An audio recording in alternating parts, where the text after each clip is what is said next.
Hi folks, it's Edward in Africa, and today's tale takes us far out to sea, where it's wonderful to be on a tropical island, unless a deadly virus is coming for you.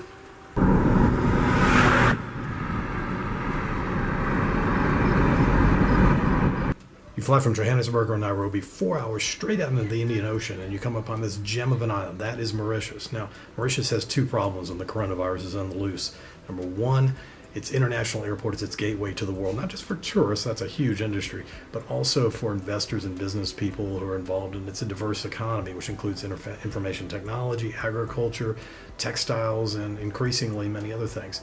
So that's problem number one. Problem number two is Mauritius is one of the world's most densely populated places.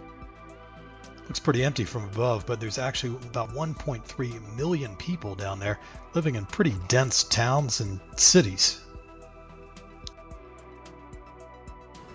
This is how fast Mauritius reacted to the coronavirus threat. On January the 21st, a World Health Organization team was on the ground in Wuhan, China to assess the situation. The next day, Mauritius started screening passengers at its international airport for symptoms. And it was only the next day that Chinese authorities locked down Wuhan. The government took some of the toughest measures in the world, according to Oxford researchers, including a lot of movement restrictions, closing public events, schools, a lot of shops. And there's also a big public information campaign, including a mobile app to get the word out on prevention practices. And yet, cases started to build in March. And so what government went after it even harder. It was a showdown for about 2 weeks. And that resulted finally in cases dropping sharply, so that from the end of April until May 25th, there were no new confirmed COVID-19 cases in Mauritius.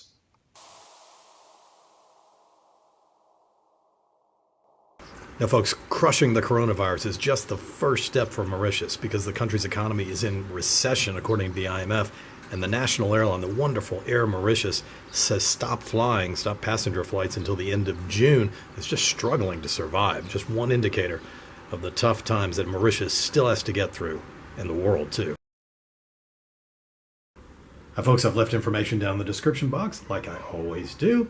And I invite you to subscribe because there's more videos coming. I'm Edward in Africa.